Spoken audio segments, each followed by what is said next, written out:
Theatres ಅಲ್ಲಿ love mocktail 3, Dhurandhar 2 ಸಿನಿಮಾಗಳು ಸಖತ್ ಒಳ್ಳೆ ಪ್ರದರ್ಶನವನ್ನ ಕಾಣ್ತಾ ಇದೆ. ಬಟ್ ಯಾಕೋ ಗೊತ್ತಿಲ್ಲ, OTT ಸ್ಪೇಸ್ ಸ್ವಲ್ಪ ಕೋಲ್ಡ್ ರಿಲೀಸಸ್ ಅನ್ನ ಕೂಡ ಕೊಡ್ತಾ ಇದೆ. ಇದರ ನಡುವೆನೂ ನಾವು ಈ ವಾರ ರಿಲೀಸ್ ಆದಂತಹ ಕಂಟೆಂಟ್ ಗಳನ್ನ ನೋಡಿ ಅದರಲ್ಲಿ ನಿಮ್ಮ ಟೈಮ್ ಅನ್ನ ಯಾವ್ದೆಲ್ಲ ಡಿಸರ್ವ್ ಮಾಡುತ್ತೆ ಅಂತ ಲಿಸ್ಟ್ ಮಾಡಿದೀವಿ.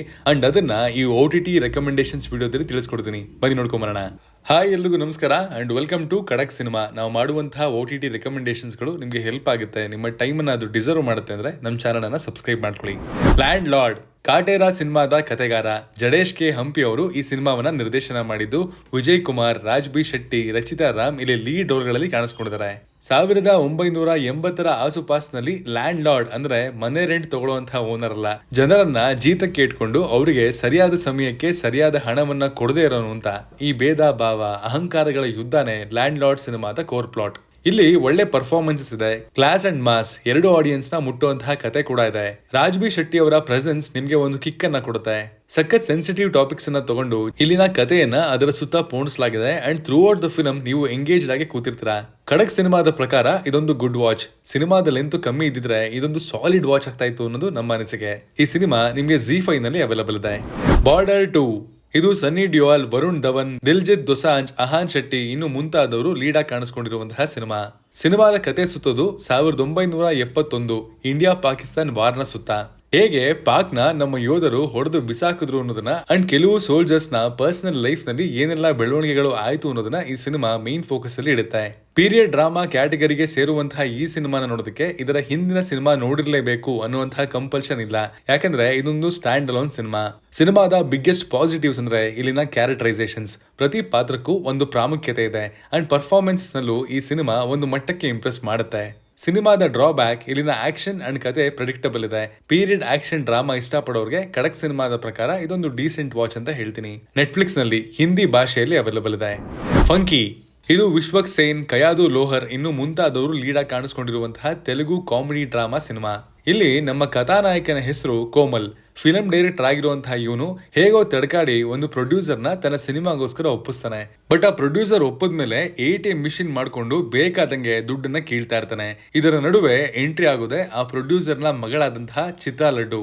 ಕೋಮಲ್ಗೆ ಚಿತ್ರಾನ ಮೇಲೆ ಸಿಕ್ಕಾಪಟ್ಟೆ ಪ್ರೇಮ ಕೂಡ ಹುಟ್ಕೊಳುತ್ತೆ. ಕೋಪಿಸ್ಕೊಂಡಿರುವಂತಹ ಪ್ರೊಡ್ಯೂಸರು, ಬಟ್ ಮಗಳ ಮೇಲೆ ಪ್ರೀತಿ ಅಂಡ್ ಸಿನಿಮಾ ಬೇರೆ ಕಂಪ್ಲೀಟ್ ಮಾಡಿ ಮುಗಿಸ್ಬೇಕು. ಈ ಎಲ್ಲಾ ತಲೆನೋವುಗಳನ್ನ ತನ್ನ ಮೇಲೆ ಹೇಳ್ಕೊಂಡಿರುವಂತಹ ಕೋಮಲ್ ಏನ್ ಮಾಡ್ದ, ಏನೆಲ್ಲ ಅವ್ನು ಅನ್ಕೊಂಡಂಗಾಯ್ತು ಅಂಡ್ ಏನೆಲ್ಲ ಅವನಿಗೆ ಶಾಕ್ ಕೊಡ್ತು, ಎಲ್ಲವನ್ನ ಈ ಸಿನಿಮಾನೇ ನೋಡಿ ನೀವು ತಿಳ್ಕೊಬೇಕು. ಸಿನಿಮಾದಲ್ಲಿ ಒನ್ ಲೈನರ್ಗಳು, ಸಿಚುವೇಶನಲ್ ಕಾಮಿಡಿ ಅಂಡ್ ಎರಡು ಲೀಡ್ ಗಳನ್ನ ಪ್ರೆಸೆಂಟ್ ಮಾಡಿರುವಂತಹ ರೀತಿ ಕನೆಕ್ಟ್ ಆಗುತ್ತೆ.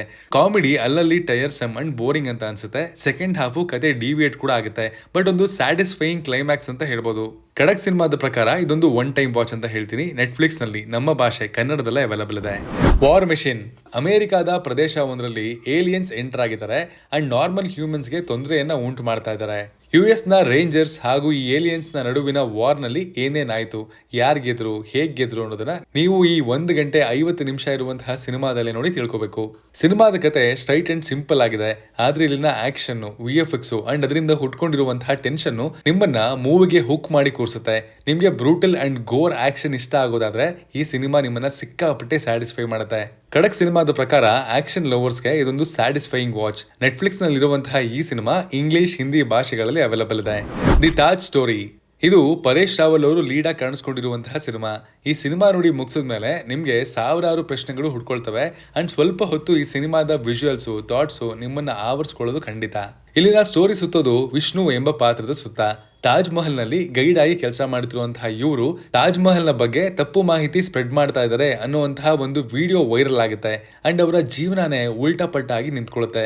ಅಂಡ್ ಇವರು ಇದನ್ನ ಕೋರ್ಟ್ ನಲ್ಲಿ ಫೈಟ್ ಮಾಡೋದಕ್ಕೆ ಹೊರಟಾಗ ಏನೆಲ್ಲ ಚಾಲೆಂಜಸ್ಗಳು ಎದುರಾದವು, ಈ ಸಿನಿಮಾ ಏನನ್ನ ಹೇಳೋದಕ್ಕೆ ಹೊರಟಿದೆ ಅನ್ನೋದೇ ಈ ಸಿನಿಮಾದ ಪ್ಲಾಟ್. ಇಲ್ಲಿನ ಕೋರ್ಟ್ ರೂಮ್ ಸೀನ್ಸ್ ಆಗಿರ್ಬೋದು, ಕಥೆಯಲ್ಲಿರುವಂತಹ ಡ್ರಾಮ್ಯಾಟಿಕ್ ಪೋರ್ಷನ್ಸು, ಡೈಲಾಗ್ಸು ಎಲ್ಲವೂ ತುಂಬಾ ಚೆನ್ನಾಗಿ ಲ್ಯಾಂಡ್ ಆಗ್ತವೆ ಅಂಡ್ ಸಾಕಷ್ಟು ಕಡೆ ಥಾಟ್ ಪ್ರೊವೋಕಿಂಗ್ ಅಂತ ಕೂಡ ಅನಿಸ್ಕೋತವೆ. ನಮ್ಮ ಎಜುಕೇಶನಲ್ ಸಿಸ್ಟಮ್ ನಲ್ಲಿ ಏನೆಲ್ಲ ಫ್ಲಾಸ್ ಇದೆ ಅನ್ನೋದನ್ನ ಹೈಲೈಟ್ ಮಾಡುವಂತಹ ಒಂದು ಸೀನ್ ಬರುತ್ತೆ, which was very impressive.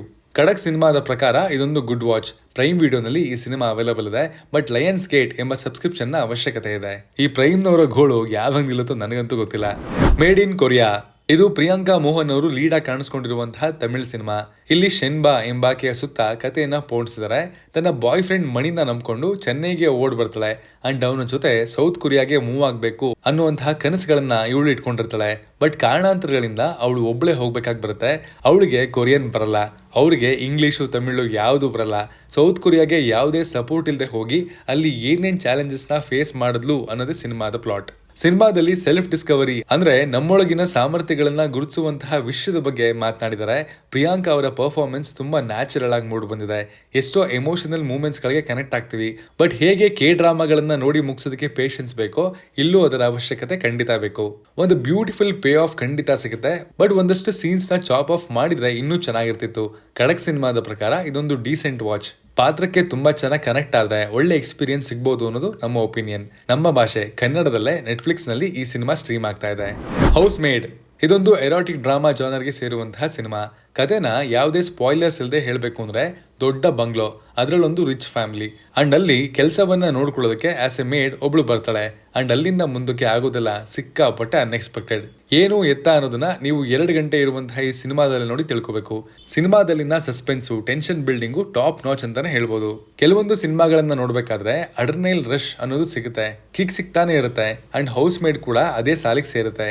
Characters ನ ಬರ್ಕೊಂಡಿರುವಂತಹ ರೀತಿ ಒಂದು ಮಾಸ್ಟರ್ ಕ್ಲಾಸ್ ತರ ಇದೆ ಅಂತಾನೆ ಹೇಳ್ತೀನಿ. ಖಡಕ್ ಸಿನಿಮಾದ ಪ್ರಕಾರ ಇದೊಂದು ಸಾಲಿಡ್ ವಾಚ್. ಪ್ರೈಮ್ ವಿಡಿಯೋನಲ್ಲಿ ಇಂಗ್ಲಿಷ್ ಭಾಷೆಯಲ್ಲಿ ಅವೈಲೇಬಲ್ ಇದೆ.